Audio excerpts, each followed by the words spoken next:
I'm sorry. I can just see a T-shirt now that has like the "Hey Paul," you know, he's where Christian Bale has like the raincoat and the axe, but it's Jason Bateman's face. And he's like a little more like awkward.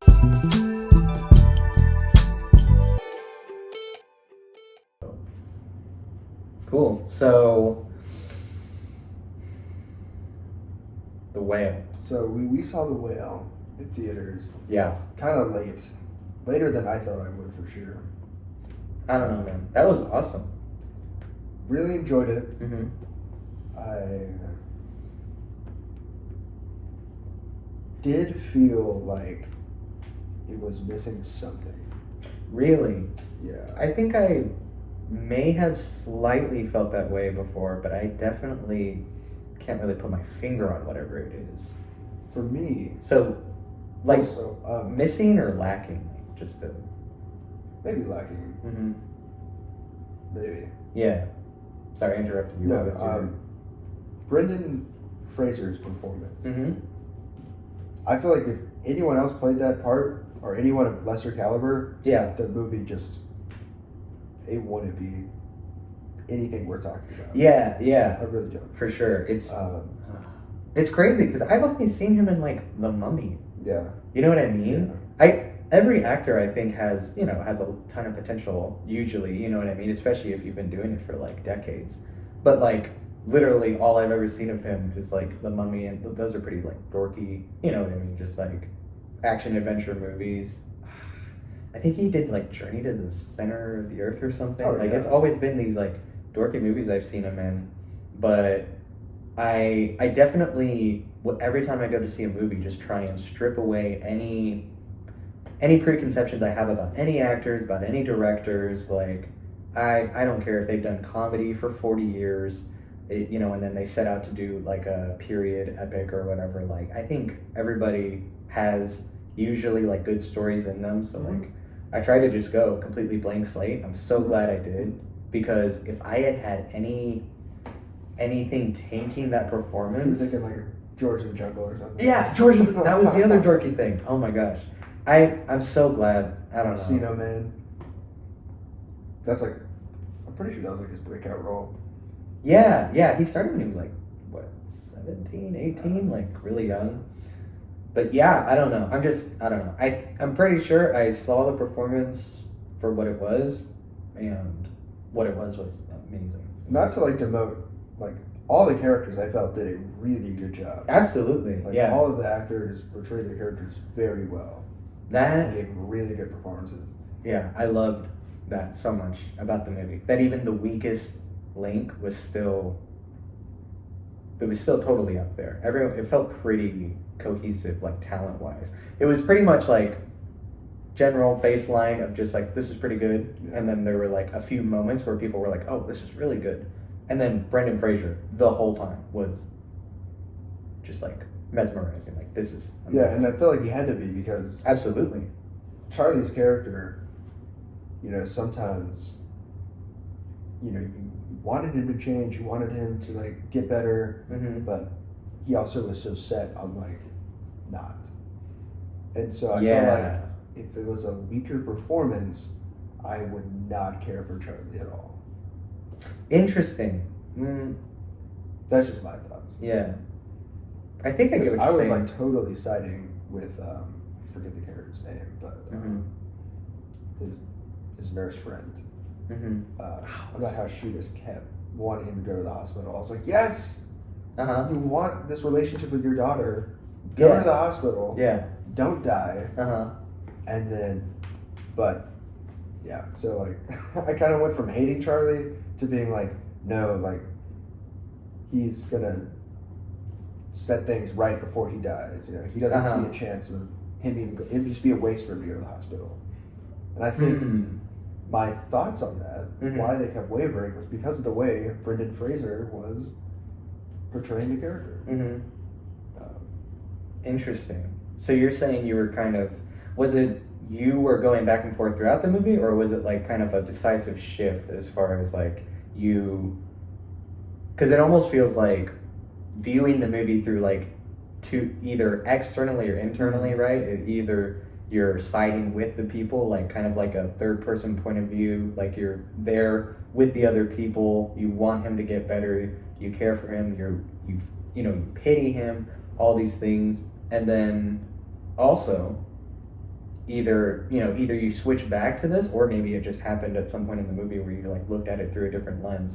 I think for me it was decisively half the movie I was like, third person, do something, somebody help him, help yourself.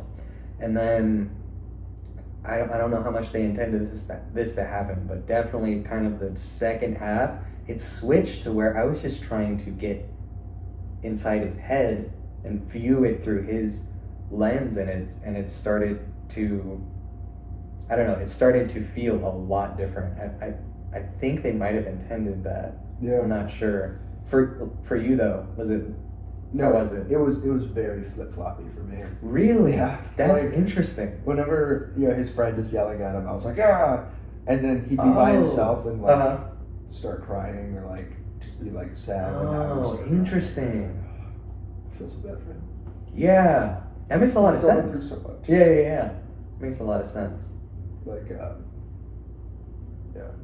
when he's sitting at his like kitchen bar, and he keeps opening up the drawer and like not knowing if he's gonna take the Three Musketeers or not. Yep. And even like that was, I was like, it's like I was really feeling him. Yeah. Okay. Wow. Yeah. Oh my gosh. Where I feel like the film, where I wanted more from the film. Yeah. That I could have sat through another 30 minutes, if not more, of that movie. Yeah. To get this. And I feel like when you're doing an adaptation, because it is, it's adapted from a film. I mean, from a play. From a play.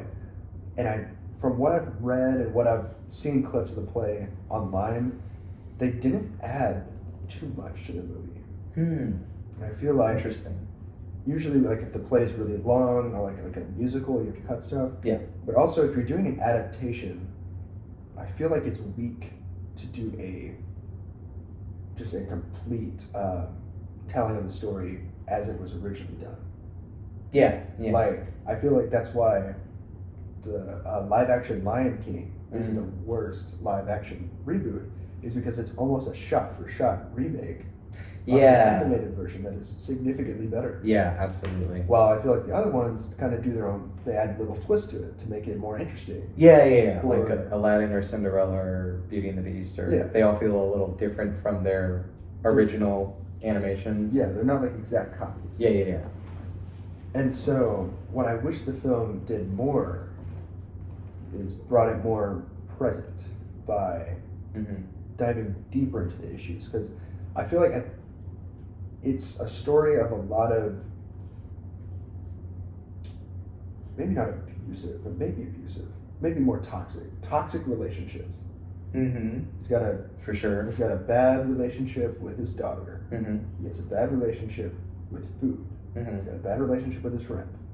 Daughter has a bad relationship, kind of with both her parents, with the herself, world. with the world. Yeah. The Thomas has a bad relationship with religion, and with his family. I just feel like we made that more, or we dove into those more.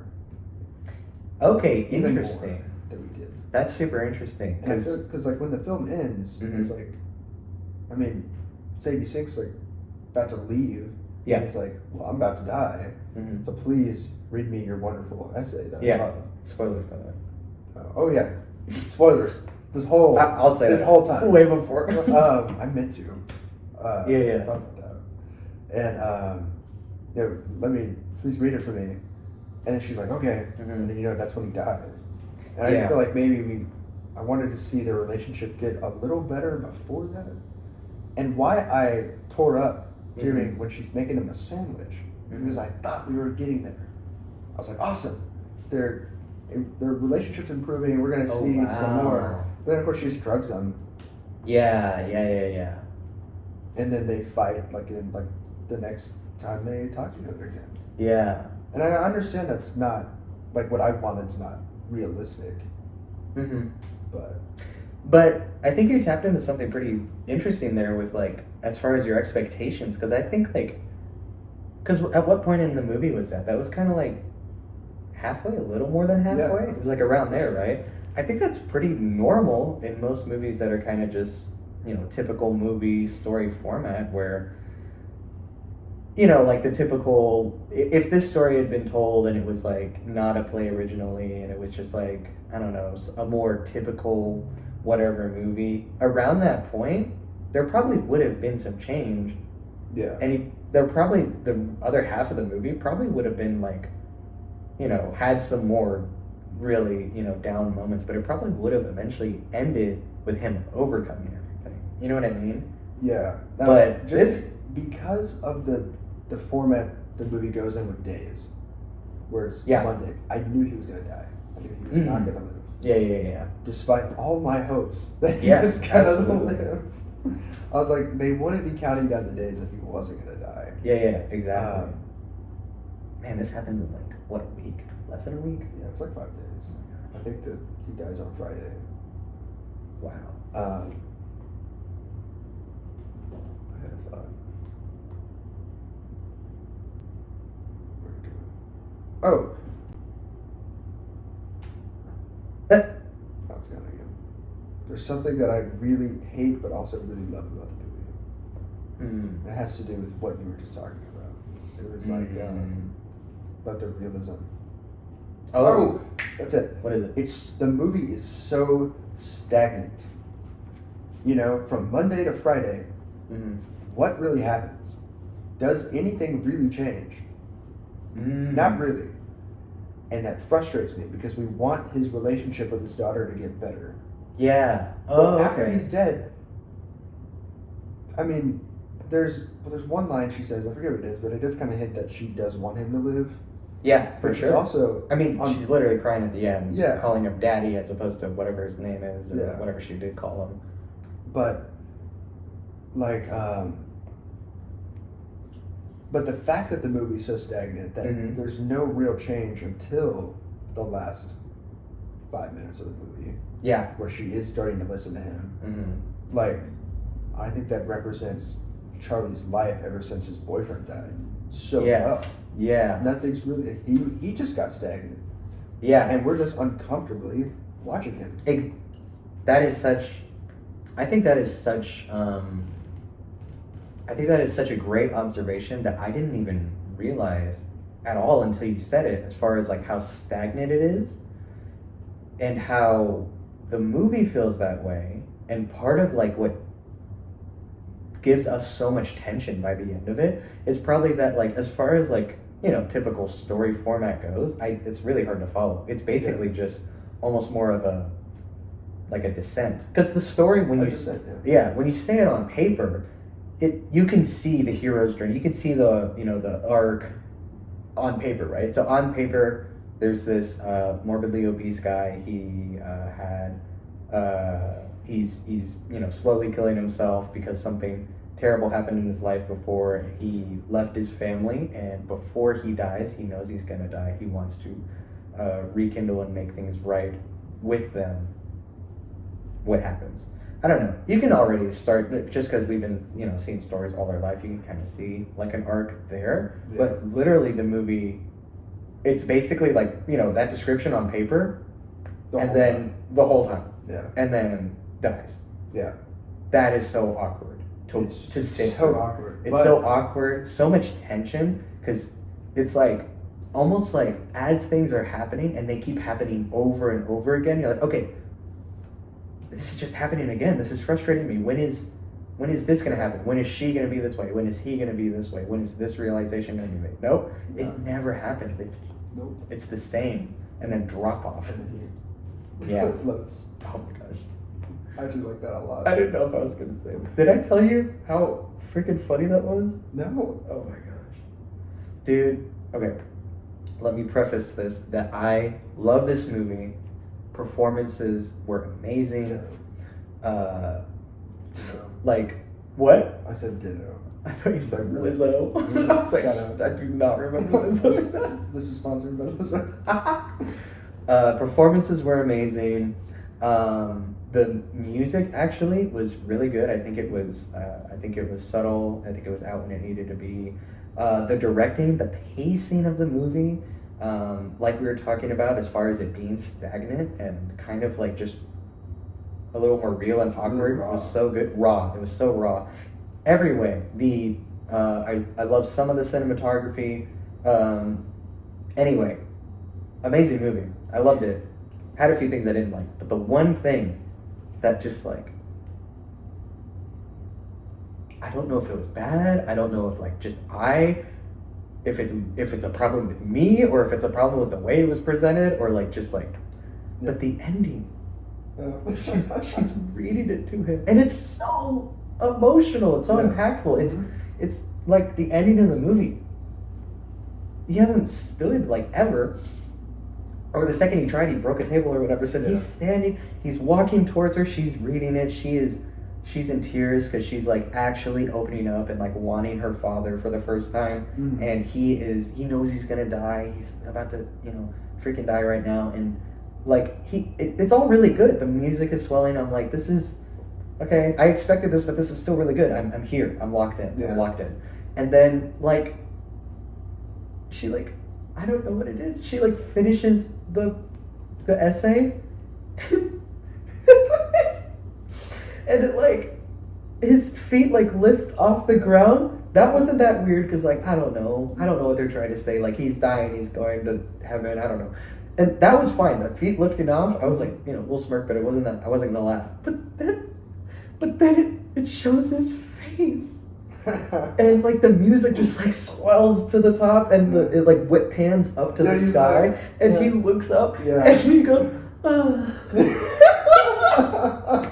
The noise he makes, and they like put reverb and delay on it, so you just like see like a white screen. Splashing? Yeah, you see the white screen, you go, and then the water comes in, and the music is just like going off, and it's like all the names. Like if I don't know, dude. If they hadn't done the little whip shot with his face, if it was just the whip shot is weird. It's so weird. I kind of like the movement, but the whip shot with the whiteness, with the him making that noise, and then putting reverb and delay on it, all of that combined was so funny. I laughed out loud. I cried during this movie. Mm-hmm. I loved the performances. I love this movie, but that was so weird to me, and I actually laughed out loud. And then I quickly got back in because I was like, oh, it's over. You died.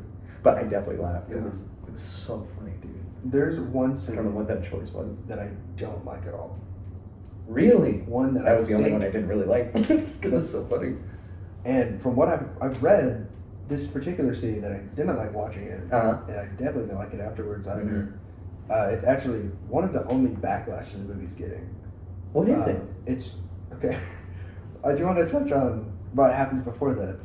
You know when he turns on his webcam. Yeah. For the first time. Yeah. And I remember you in the chair. You just like put your knees up and you were like, because because it was super uncomfortable. Yes. When he turns his webcam on to the class. Yeah. Okay. And he's like going like down his body with it. Right? Yeah. That's fun. I think that was necessary. Absolutely. I think that was super cool. It was powerful. Very awesome. Yeah. What I don't like is afterwards. Oh wait. I'm sorry, I'm wrong. That happens after what I don't like. Oh, okay. It's whenever it's the whole when he starts eating a lot. When he gets like the 2 slices of pizza and he's like just all the ranch on there. Yeah. And he makes like the barbecue chip and grape jelly sandwich. Yeah. I think that is just nasty and absolutely like unnecessary. I think it's almost like... It's so funny to hear you say that. I think it's like, almost from what I've read, it's, and I don't know if because I'm like, yes, I think they could have done that scene in a different way. Okay. I don't know which way. But that scene's getting backlash for being like fat phobic. Because he's just interesting. Like, very interesting. I think they could have done a different version of the Snicker bar in the drawer, or not the Three Musketeer bar in the drawer. Yeah. Where he's like resisting it several times, then he eats it, and then he's like, no. And he's like, okay, no, I'm gonna have another one. But that's just all out, so like interesting. Double stacking pizza with an ungodly amount of ranch. and then just like the weird food combo with the grape jelly and barbecue chips on a sandwich. I think that's really weird. And I think I don't know. That is so. I think it's too far. I'm so glad you brought that up because I think I feel like kind of like the exact opposite of how you feel. So I'm really interested to talk about this. Maybe like I would feel better if maybe he just like ate a tub of ice cream or something. Like keep all the food in there, like him eating a lot because he's feeling so much emotion because he just wrote to the class, right? Like yeah. Write me something honest, you know. Yeah, grades don't matter. Yeah. And still like show him binge eating. I just feel like the grossness that they portrayed it as was weird. Okay, so here's where I think here's like maybe the reason why I feel so different about this. Yeah. Is that I actually just think it's a difference in like definitions of what's happening, because it getting backlash for being fat phobic. I don't go on social media very much, so I had no idea. That is really fascinating. I never once saw it that way. I never once saw this movie as having anything to do with fat people. That's offensive. Obese people. I don't know. So the way I always saw this movie from the beginning, even though obviously he is morbidly obese, he dies from this obesity. I always saw it purely from the lens of it being self-harm. Yeah. So, and I know everyone knows that's what the movie's about, but the reason I kind of disagree is that, like without getting into like any specifics as far as obesity and, you know, people having propensity towards gaining weight or not, all of that kind of just shelved. That's, you know, we're more just talking about the movie and what it was portraying.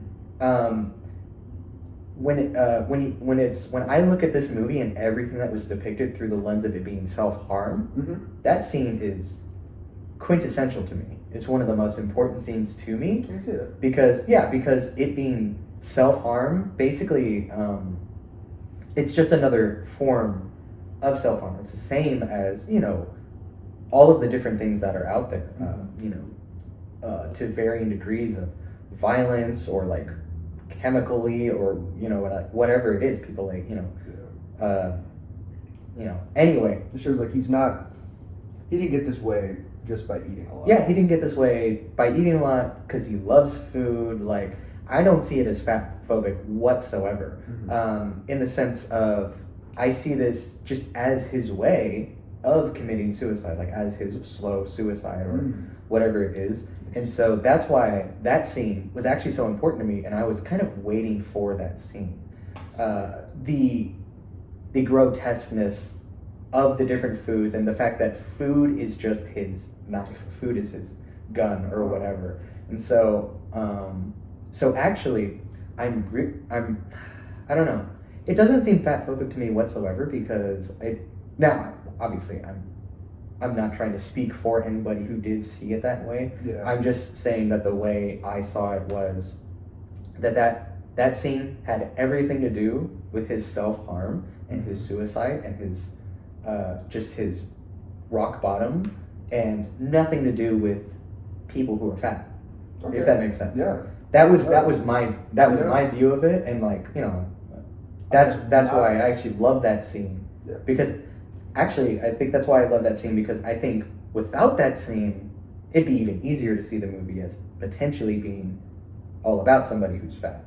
But putting in that scene, I actually feel gave it more of a distinction between someone being obese and someone being obese through, you know, because of self-harm. There's, you know, because there's, you know, a lot of reasons why someone might be more obese than someone else. There's genetic reasons, there's emotional reasons. And I don't think everybody who's obese does it out of self-harm. I don't think everyone does that way. But Charlie, the character in the movie, was definitely killing himself intentionally. And so I feel like putting in that scene and that like food is just his way to die is not, it's not like he's fat because he's just like, you know. He just doesn't have portion control. Exactly. Yeah. It's intentionally trying to kill himself through eating too much food. So See, I have not read that or watched that anywhere. I think that is the stance to take, though.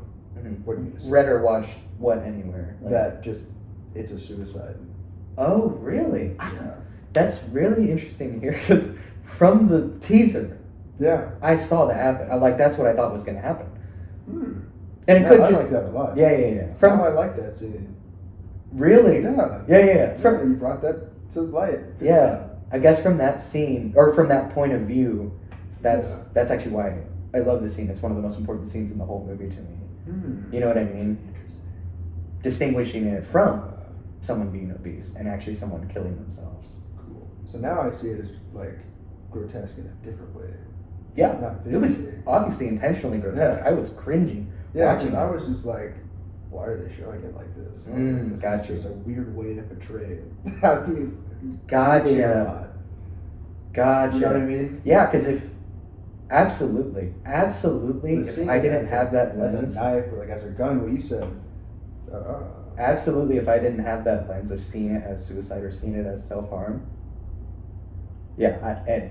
I would feel deeply uncomfortable as far as like what are they trying to say about Yeah. people who are obese. Yeah. But I don't think Because that's how I was taking it. I was like, did they Exactly. are they just saying that like people who struggle with this illness, like this is just Oh what my they gosh! do? Yeah.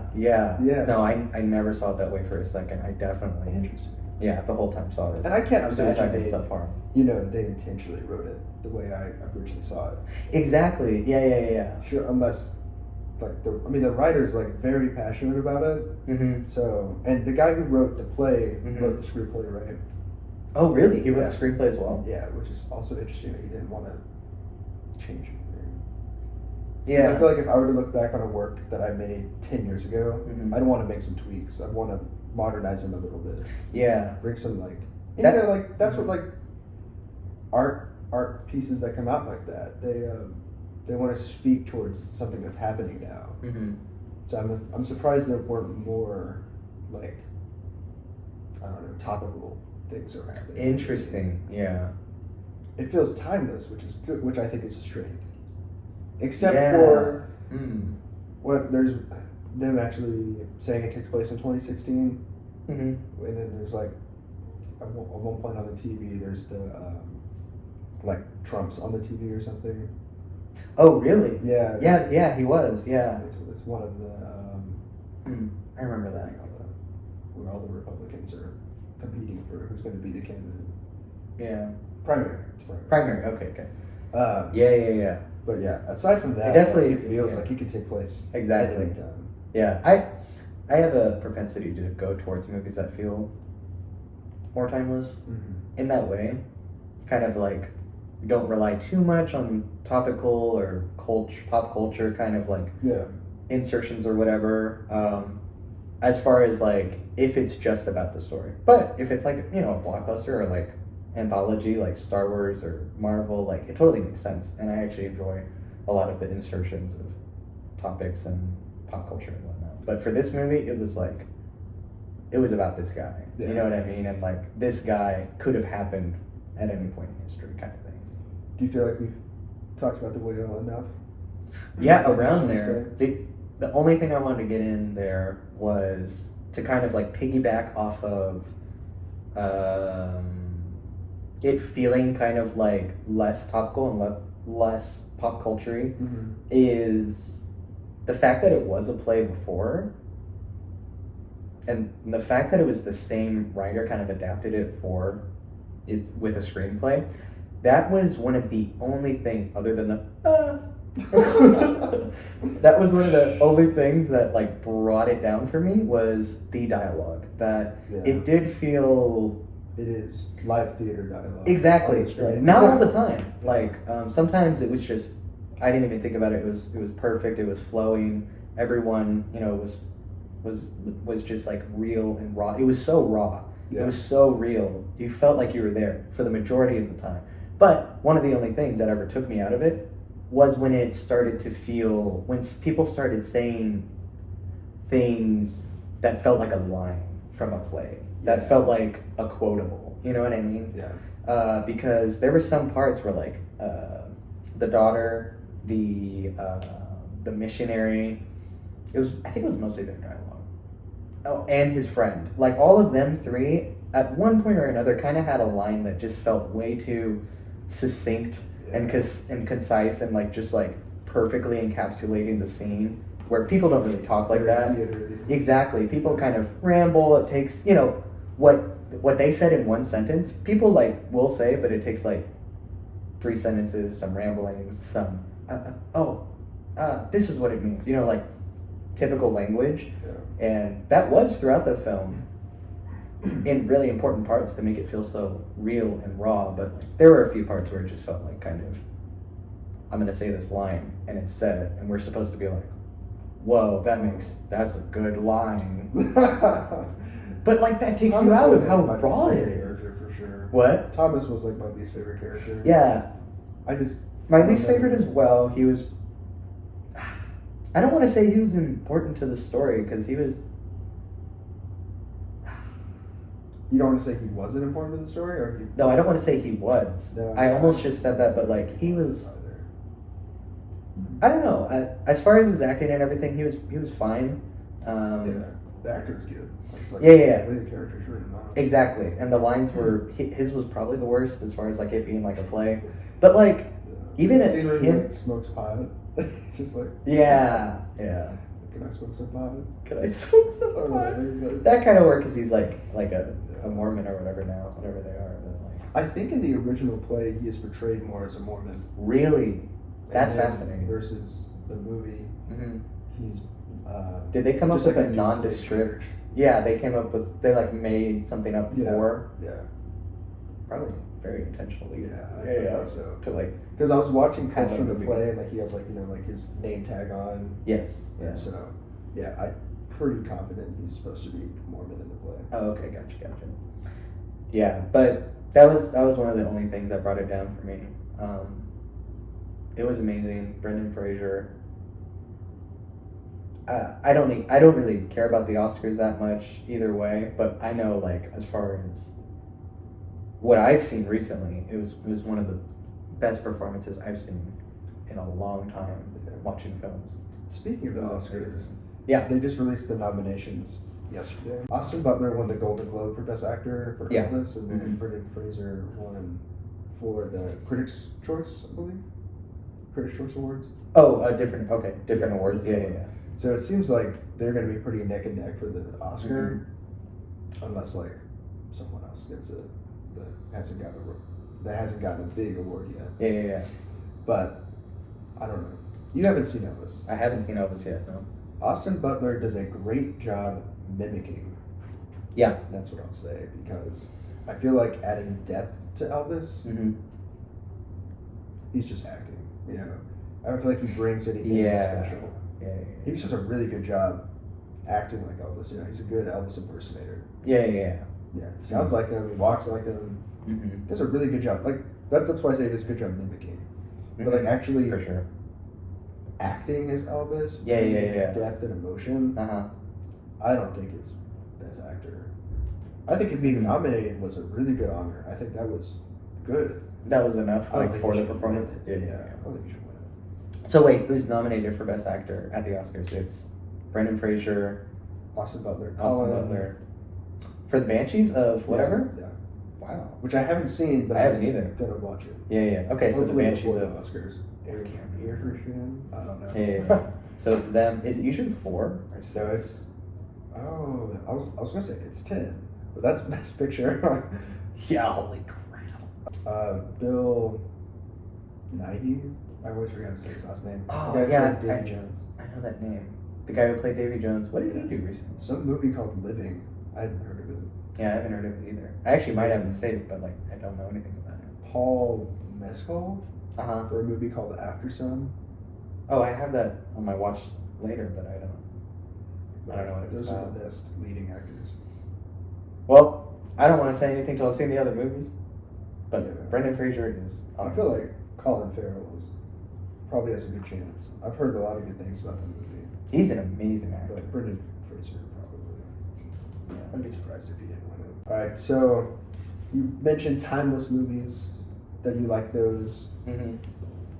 Whenever I think of a good timeless movie, that was one of the 3 that we watched for this week. Yeah. Is Her. Yeah. Dude. You hadn't seen Her before? No, I hadn't seen Her before, so yeah, every week. Joaquin Phoenix fan? Yeah, I am. I love Joaquin Phoenix. Everything I've ever seen him in is just amazing. He's amazing. One of my favorite actors. Why I say that movie is so timeless is Yeah. because it does take place in the future. Yes. Um, I loved the subtlety of that future. it's so realistic. Mm-hmm. Even This like came out in 2014? 13. 13? Either way, almost like 10 years ago. Yeah, it feels like it came out this year. Exactly. Yeah, it was so good. There's nothing that dates it at all. Their style Mm-hmm. is different, Mm-hmm. but it's not like they're wearing like chrome or like these weird futuristic outfits. Yeah. And they're like taking like what we do for style. You know, every couple of years is Mm-hmm. we take things that were previously done and Mhm. we just add a twist to it. And that's like Yep. what all their clothes are. Like they're not. I love the high waisted. Yeah, the high waisted. Like that's like from They're the not what, wearing- the 40s? Yeah, Like, yeah, they're not exactly. wearing belts. Mm-hmm. They have like they wear like the bigger button ups, Mm-hmm. and then obviously just like the colors are super cool. Yeah, it's like they're drawing like some of the style and everything is like drawing from like an older age, but also trying to make it new. So like exactly what you were saying as far as like styles kind of like revolving and like what was cool back in the day after like 20, 30 years becomes cool again. Like, yeah, it had the perfect mixture of feeling like this will happen pretty soon, but it's not the age we're living in whatsoever. It was I think my favorite futuristic twist that Her does Mhm. is just because I like playing video games. I love the video game he plays. yeah. Like, just, Like the projections and just he's just yeah. moving. Yeah. And you can like talk to the person in there, Uh-huh. which is a whole nother topic on AI. Like, what's the difference Yeah. between the AI in the game and the operating system? Yeah. But when I most recently watched Her, it was for my film class, and Mhm. that's one thing I brought up in my paper about it. It was like, Yeah. are they a lesser AI? Yeah. Because like the operating system is like able to evolve, obviously. Yeah. Something I didn't notice on my first watch through, but on the half second watch through today is when he sees like the ad or whatever when he's walking around for the OS Mhm. one the first time.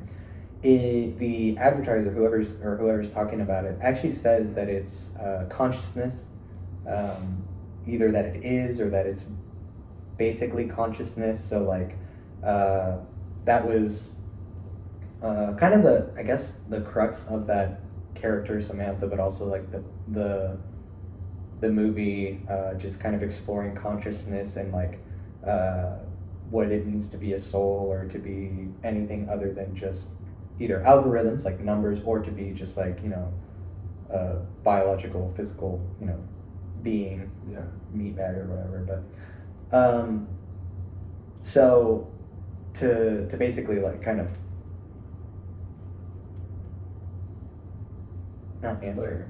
So To summarize the movie, or no. To like talk about what you were saying as far as like the difference between the two AI. oh yeah, I think like the video game more than likely was probably like just like pre-scripted. oh You know what I mean? Like just to have millions of answers to millions of possibilities that can happen. I'm sure like for the math that the computers were probably able to do, that like the humans were, the amount of like possible things we could say to it is probably like limited as far as like your processing power. So, yeah. but Maybe there's like a game manual I don't know about that's like Yeah. will only respond to these. yeah, don't know. exactly. Where you, like in games you have like options of things you can say. Maybe there's something like that we're never shown. Yeah. But regardless, that wasn't even that important. No. I don't know why I'm talking about this, like why I pushed it further, because I think that's a great point to bring up. And I was like, actually, I think you're wrong. Yeah. But yeah, first time I watched it with my wife. We just watched it through, and I was purely just experiencing the movie. It was very uncomfortable a lot of the time, intentionally, I think, and it was like it it was uncomfortable on all the parts of the movie that I think it was trying to make you uncomfortable, and so it was really good at that, and it was I think some of the uncomfortability was just from like kind of like being a fly on the wall in these situations, like that's already awkward. Yeah. But some of the uncomfortability I think also came from like it being a mirror of like what just we as humans sometimes can imagine, or like what we are not comfortable with sharing people when it comes to us and our loneliness, sexual things. Mm-hmm. You know what I mean? So like who knows? It could just be me, and I'm just like really weird, and like I was like, you know, oh, you know, this makes me uncomfortable because it makes me think about myself, and maybe everyone else is just like, oh no, this is just awkward to watch. But like I don't know. No, I think it was trying to make everyone look at themselves as well. Theodore, yeah. Theodore, consciousness in general. I think you're supposed to relate to Theodore for sure. Yeah. Because when I think I've told you this before, Mm-hmm. but the first 2 times I watched the movie, I was like, oh, this is just like an interesting take on a love story. It's just a futuristic love story take. Yeah. I also saw it when I was younger, Mm-hmm. and so having rewatched it more recently, I no longer take away with it being a love story anymore. Yeah. I think it more of just it's like a story of Theodore grieving over Mhm. life, Mhm. over his ex. It's Mhm. him Sure. not moving on. It's Yeah. him just filling his life with distractions so that he can't push himself in the past. You know, I forget how Mhm. long Mhm. it's been since him and his wife separated. It's like a year at least. Yeah, not that long. Only about a year, Yeah. or close to a year. And it's very obvious from the first couple of scenes in the movie that he's been living in like a routine Mm-hmm. of not moving on. Yes. And Yeah. he has not been doing anything. Yeah. And anything he does bring into his life, whether it be like the video game or the call he has with Kristen Yeah. Wiig, you know, He called it internet porn or whatever. Yeah. like that's all just distraction. Kristen Wiig? Yeah, that's really that's funny. Kristen Wiig. Sexy kitten. Yeah. Yeah. Um, That's really funny. I had no idea. like that's all just distractions. Yeah, And for sure. And then even Samantha is just a distraction. He Mm-hmm. thinks he can have some relationship with like just AI. Yeah. And my favorite scene in the Mhm. movie is when he finds out how many other people she's talking to. Yes. Yeah. And he just sits on like the subway steps or whatever. Yep. And he's just looking around, and it's like the first time I think he's really opening his eyes to like the world that he's living in Yes. for real. Yes. And Yeah. I just feel like that's when his walls break down for sure. Yeah. Because the whole movie he just kind of walks around in a trance. Yes. And then in that moment is Totally when see he's that. looking around and he knows Mhm. he knows the situation that he's in, Yeah. and it sucks. Interesting. And he doesn't just immediately fix it, right? Mm-hmm. Has to grieve over Samantha leaving, and then at the end of the movie, he's still. I think we see him at the beginning of a path to moving on and becoming a better person with his book. He's now an author. Mm-hmm. He's gonna find love elsewhere. Mm-hmm. He's fixed his friendship with Amy Adams. I legit thought they were walking up there to jump off and kill themselves. Oh no! I had so much tension at the end of the movie. I was like, no, because like That both would of their suck. OSs left, right? So, Yeah, and she Yeah. broke up with her boyfriend or husband. Husband. Yeah. Yeah. Very recently, Yeah. before that happened. Yeah. So like I love to see the movie from that lens now, as it just being a man who's filled his life with distractions to not move on from what he's lost and the experiences that he's been through. Yeah. He's just living in the past.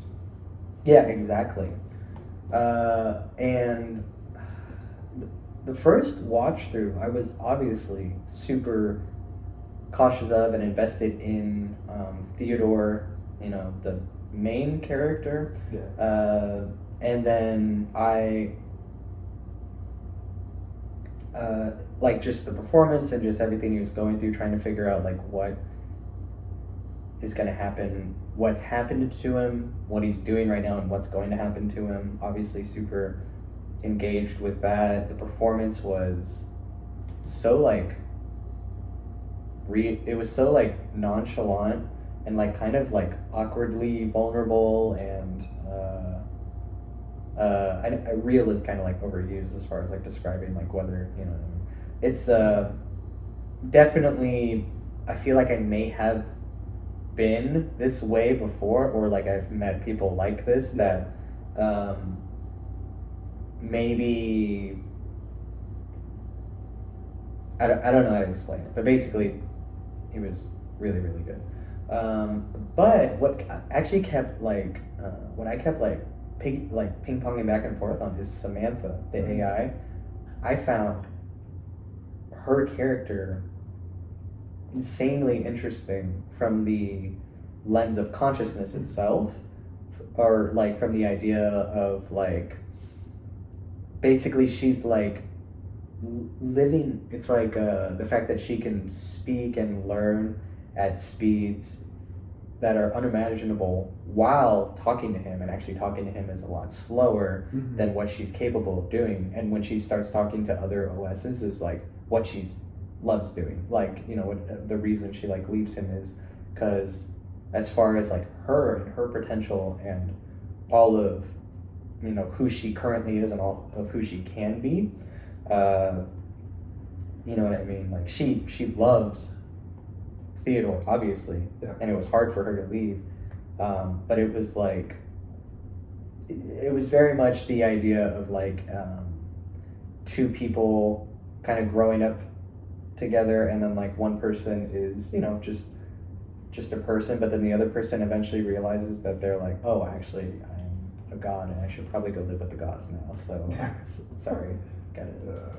It's been great. I love you, but like I'll be living at a decimal percentage of like what I'm supposed to do with my life if I stay with you. So that like I definitely felt that in the first watch through, but then trying to watch it the second time, like that aspect of the movie just became more and more apparent, like through the dialogue and like through how she interacted with him. It was Samantha is amazing kind of like character study on just an element of being human, which is just basically when, you know, there's no body, when there's no reality, what is our soul, what is our consciousness? And that's kind of like she was that without the limitations of like, you know, the body and everything. So that was super fascinating. I loved that. Really freaking funny movie. I was not expecting that. I did see that it said drama comedy, but there was a lot of parts that were really funny. Yeah. That movie was amazing. I always forget Chris Pratt's in it. Yeah, he was really, he was pretty much 2014. When did Guardians come out? 2014. Okay, yeah, I was about to play Star-Lord. Yeah, I was like, wow, he's in shape. When did this come out? So that was pretty funny. Yeah. You know what? I could talk about that movie. We could have a whole episode just talking about that movie. There is like so much I loved about it that I want to get into. I want to watch it again. But I really want to know what you thought of Nightcrawler, because I watched it a long time ago. I was a lot younger because it came out like, that one came out in 2014, I think. Yeah. And so I don't know, I was like kind of a kid around that time when I watched it, and I loved it then. But watching it now, I have a totally different lens of viewing it that makes me just love it so much more and appreciate it so much more than I did before. I've heard it's good. It's a good watch. I've seen a lot of memes from it and piqued my interest. It was not at all what I thought it was. Really? But I liked it much more than I thought it was. Very interesting. What did you think it was?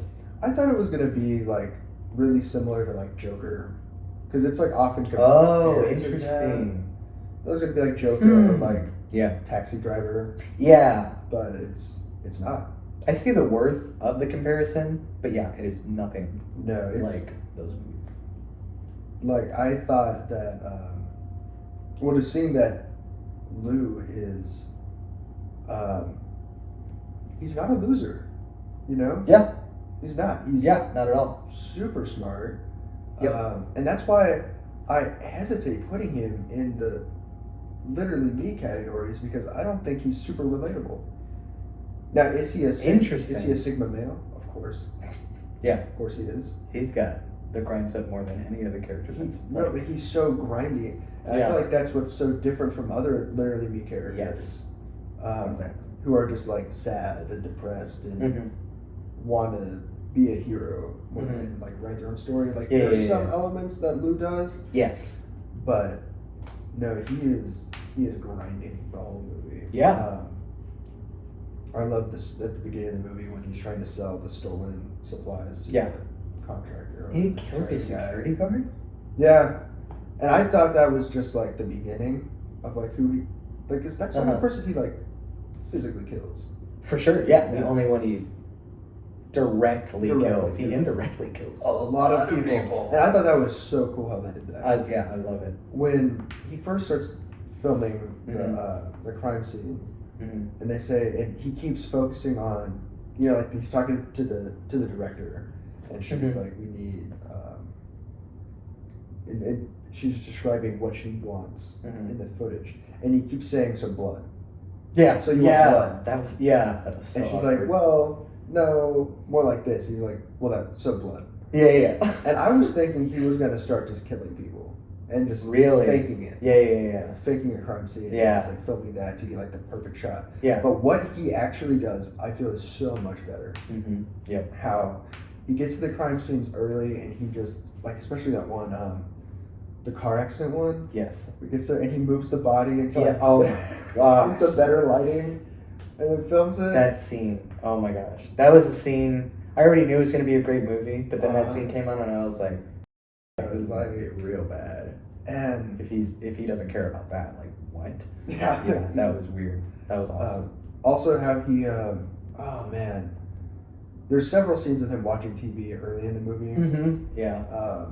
and obviously he loves watching the stuff that he filmed up on the TV. Mm-hmm. There's one scene where he's watching something and like a joke's made on the TV, and he just starts awkwardly laughing. I love that scene. I love that scene. I can't tell if it's real or if he's practicing, Yeah.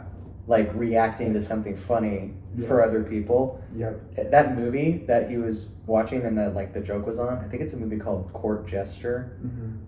Old, like Yeah. like just turned color. It's like a musical still, like while they were still like turning musicals into movies. Anyway, so that was really funny because I didn't know what that was the first time I saw it. But All the things he does, and where he talks about everything he reads online, yeah, and just how he presents himself to people, is so interesting. mm-hmm. The first time I saw the movie, I loved it, and I was a lot younger because I saw it like right when it came out, and it was just an interesting movie. I was obsessed with his character. It was a fun movie. Mhm. It was Yeah. it was really graphic, really terrible, but it was fun in the sense of like a thriller. Like what is going to happen next? You know, fun in that way. It was super intense, and so I loved it for all those reasons. All the performances are really good, really good.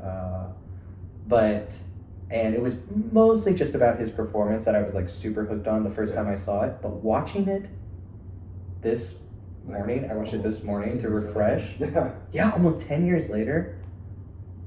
I loved that movie a lot, and how much I loved it has probably like 10x because the new frame of reference I have for it, and as far as like me like getting really interested into business and everything, that's happened very recently. No, in my I life. definitely saw you in Discord sometimes. So I was like, this is how Nathan talks weird. about stuff.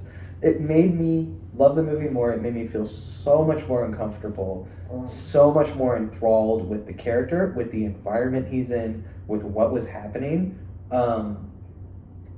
It was amazing. Like before, I thought it was just, I don't know, just a really cool movie with a really good performance, and it was about like, oh, some people are really weird. Yeah. Like I thought it was just about that. But watching it the second time, I'm like, wait a second, holy, this is definitely that. It is definitely a character study on this, insanely sociopathic person, sociopathic, psychopathic, like just like insane person, right? It was definitely about that. But what I noticed more about this is what he did, how he did it, and the people he talked to and how they responded to him, and how some of the people were obviously like, you are insane, you're so weird, but some of them They like agree with him. Like what's her name, the director? Yeah. I thought hers, she was fine the first time I saw it, but now the second time seeing it, I'm like, wow, she is so important to the film. She is an amazing performance. The only thing I've ever seen her in is like Thor. She was like the mom in Thor. Yeah. But like, yeah, amazing performance, because she is the halfway point between Lou, who is a psychopath, and Ted Chaw. Ted Chaw? Who's Ted Chaw? The other guy that works at the station. Yeah. The guy she's always like bossing around. Yeah, he's in Mad Men, and he plays a character. Oh, no called way, he Ted is? Chaw. So like, yeah. That guy is more a normal person, right? Yeah, no. So she all is the way. the midway point between society, like a normal person, and like a psychopath. She was like kind of already descending. She was already becoming desensitized, to all these different things, and like using and abusing people and whatnot. And like Lou either brings it out of her more, or just drags her down with him to his level, right? Right. But like most people would just run away when he started to do that. Actually, Riz Ahmed's character, his employee for most of the movie, Yeah. he was also another point of view character as far as just being a normal freaking person. You know Yeah. what I mean? Experiencing all of this, and he doesn't get dragged out until he's getting paid like $25,000. Yeah. And it's like, that was also an amazing critique of like, yes, you are a normal person, but for how much money? Like, how long until, how much money does it take for you to engage in murder? Yeah, exactly. And filming murder. That was huge, and her character was huge. Anyway. And like, so I loved all of that. I did not notice all of those things before, as far as like the potential critiques on society and like business culture. Yeah. And like, in that way, I actually felt it was extremely similar to American Psycho, and the critiques that American Psycho was making on business culture, on yuppie culture, on the higher end of like America, on I don't know if this is a word, superficialism, like just like materialism, Yeah. you know what I mean, like and status, and like people purely saying things or doing things or owning things for other people purely as a status and not for any other reason. Like Jason Bateman? What? Patrick Bateman. Jason Bateman's an actor, right? Yeah. Oh my gosh. Very good actor. Very good actor.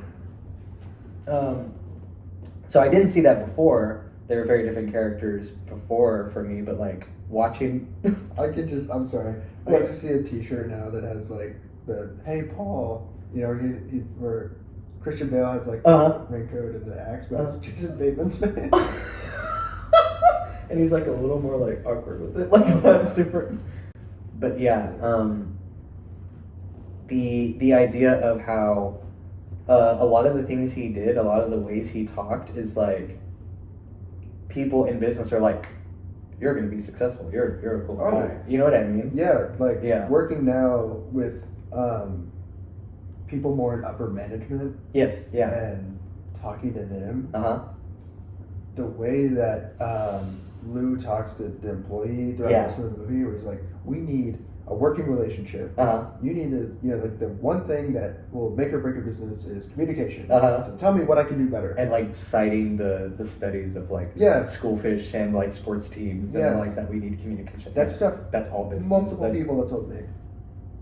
And that's scary. No, it is. It's freaky, right? Yep, it's all an act. Yeah. And That I picked up on none of that the first time I watched it when I was younger. But having lived a life and now watching it again, that was more terrifying than like anything else he did. yeah, and I You know feel what I like mean? now, and I agree with you on that. Uh-huh. Because like seeing when he is manipulating the crime scenes Mhm. or the competition Yes. or Literally killing. yeah, Yeah, the competitor. that's like, oh wow, that's pretty twisted. Yeah. But then, Killing his employee or indirectly. well, yeah, and like when they're sitting outside the restaurant towards the end of the movie, Yeah. and his employee keeps bringing up pay and stuff, Uh-huh. and he keeps like the whole day. Anytime he's talking to his employee, I was terrified just by the language he was using, Yeah. but also the actions he was doing.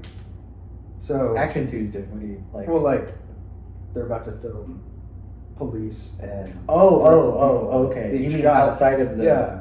outside of the conversation, he was terrifying as far as psychopathic, like Mhm. putting people in danger, killing people. Yeah. But then also, he's also like, let's open negotiations. He's like, there's a $50,000 dollar reward for this. uh-huh. He's like, how much do you want? And then, or even, it's a little bit before that where he's like, I want to increase my rate from like $30 a night. And he's like, well, how much do you want? Uh-huh. He's like, oh, like 175. He's like, okay. And he's like, I could have got more. And he's like, yes, you could have. Did he say 175? Or this is actually how I saw it. Did he say 100 and then he's like, no, Oh. 75? Maybe. Right? And like I think he like was gonna say 100. But then he dropped down to 75. He said 75 and he said, good, shake on it. Mm-hmm. And then he's I like, got more. I could have gotten more. And he said, yep. Yep. No, just the way that Jake After- Gyllenhaal delivers all of his lines Oh. is just terrifying. That's the constant. It got even better. Like the performance was amazing. First time I saw it, like amazing. It was the whole thing to me. It was the whole movie. I was obsessed. But then the second time, everything I realized this time and everything I've learned in life only made that performance more chilling, more distractingly engaging, and more like terrifying. Like I had already seen the movie. Yeah. I knew everything that was gonna happen. But the fact that like the way he was talking was like even more, it had a new angle to me, like made every scene feel even more unpredictable, even though I've already seen it. I wish I had seen it this time. Like I wish I had seen it for the first time this morning. Yeah. It would have been a totally different experience watching that movie. And I think the movie does everything right. There's nothing in the movie I didn't like. Absolutely. There's nothing extreme. Like with those kind of movies, at the end, there could have been something way more extreme that happens. Yes. And I wouldn't have liked that. Like kind of the climax of the movie, or like Yeah. I feel like it gets very close by having the employee get shot, yes. but I feel like that's perfect. Yeah. It felt so and- real. Yeah. Like I maybe that's kind of what you're getting at, that like it never got too ridiculous. Like or that's my whatever. one critique in Taxi Driver is I think the ending. I haven't seen it, but I'm not going to spoil anything. Yeah. But I think the ending is too big, Yeah. unrealistic. Mhm. But maybe it's supposed to be.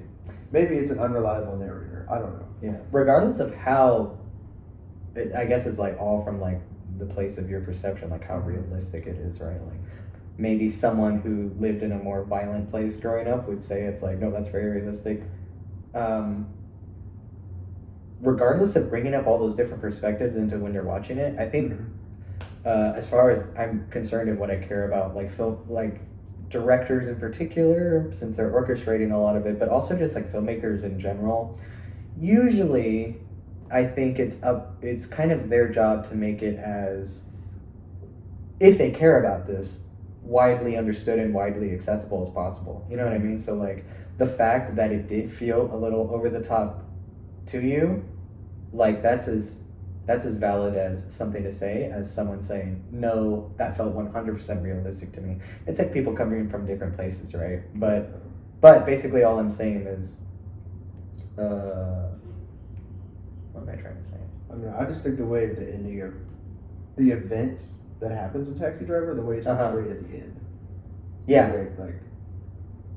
The way that it's portrayed. That's all I can say without spoiling anything. Oh, okay. But the way it's portrayed, I feel like it's not realistic. Yeah. But it could also be an unreliable narrator, like in Joker. Oh, I got you. Yeah. But I feel like American Psycho. American Psycho. I feel like Nightcrawler was just perfect, and the way it ended. Interesting. The detective at the end, where she's like, she knows exactly what he did. She's 100% right. Absolutely. But he's obviously not gonna. He's agreeing with her, or even oh man, a really big turning point was when the director's assistant was talking about how it wasn't actually a family that was shot in the horror house. It was a drug deal, or like a drug shot, or whatever. And she's like, it had a connection to a drug cartel as opposed to just being an innocent family. Domestic violence, or like impoverished people killing wealthy people. Like that was the story they were running with. He found the truth, and she's like, no, that's the story. Yeah, that's what's giving us. That's what's selling her. Yeah. And she, in that moment, she's manipulating just as much as Lou is. Exactly. And I felt like that was really strong. And then the fact that he just leaves the police station and he creates his whole company, right? Yep. He's got multiple employees, 2 vans. Like, he's not done. No, he's just getting started. Yeah. Oh my gosh, I love this movie so much. I loved it before, and I love it so much more now.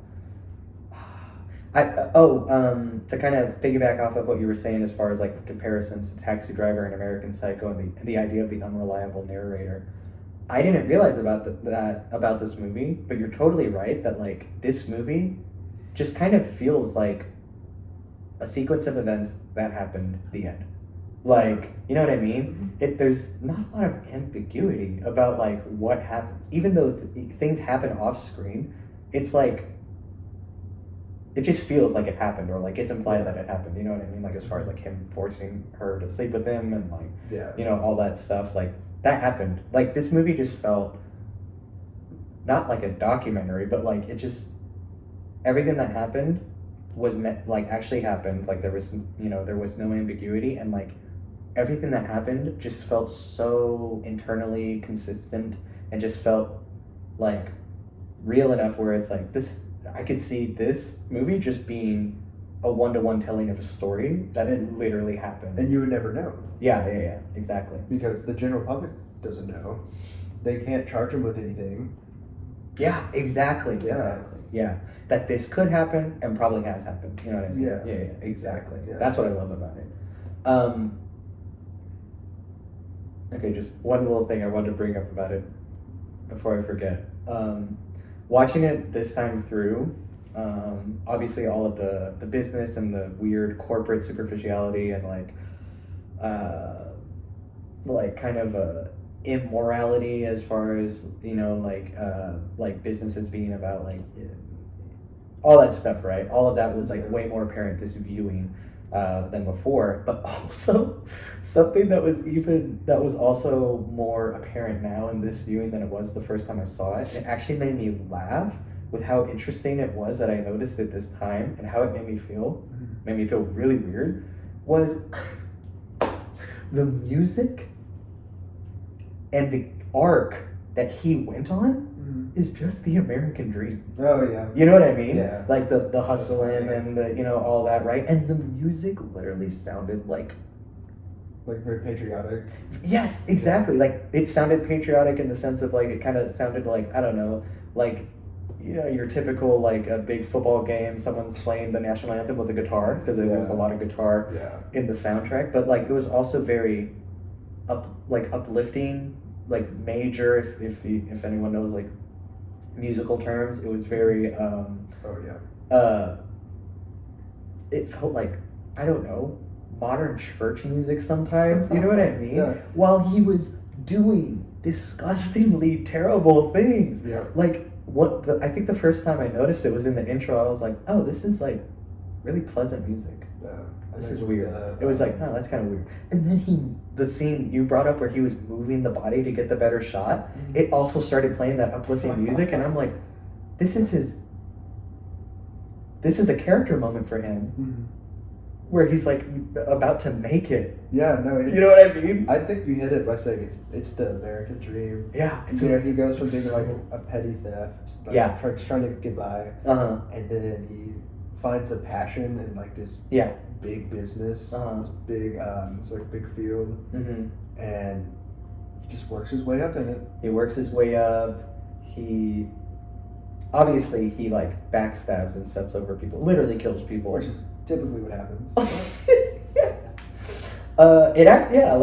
It probably does happen a lot, but like the uplifting music side of it made me realize that like, oh, take out all of the violence and the forcing people to have sex with them and tampering and all of that. Like, this is literally just an American dream success story, and they're like scoring it like it's that way. Yep. The only time the scoring felt like it was actually like Thriller or like, you know, like American Psycho, like anything where it was like, this is, you know, it was like kind of the climax of the movie where he stages the police to come find the two guys, the shootout starts, all of that. It was very intense music. It was very, you know, chilling. But everything else was so uplifting the whole time. Yeah. That juxtaposition like really hit me this time watching it, and it was amazing. You feel good for him that he's like finally beating out like the competition. Yeah, like that's side, exactly what it's portraying, and that's what made me realize it. Like, obviously on the one hand, you do feel good as far as like the way the movie is steering, like that's what it's trying to do, to make that critique on American dream and American culture and business and like bottom line and like using people to get where you want to be and stepping over people. But it also was a really nice juxtaposition or dissonance to make me feel even more terrified of him. Yeah. You know what I mean?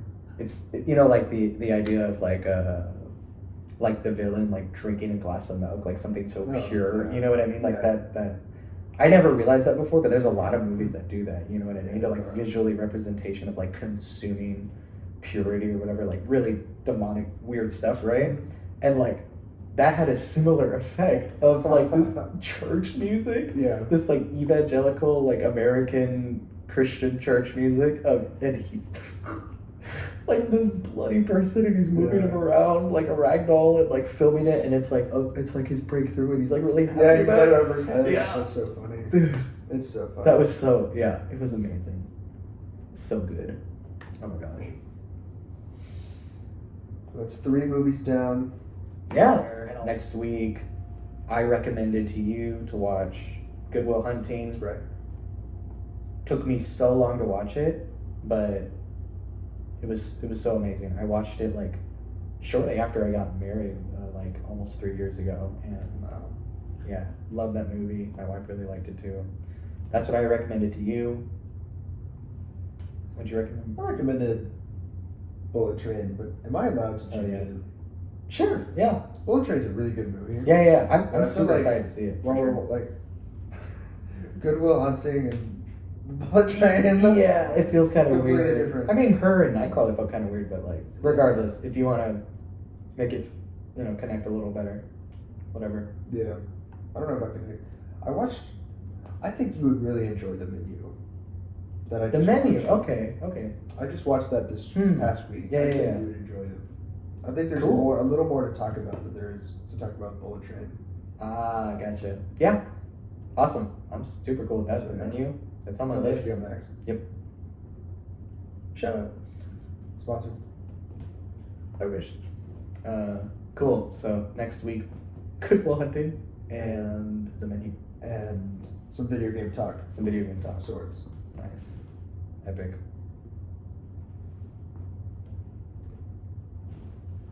That's a wrap. That's a wrap.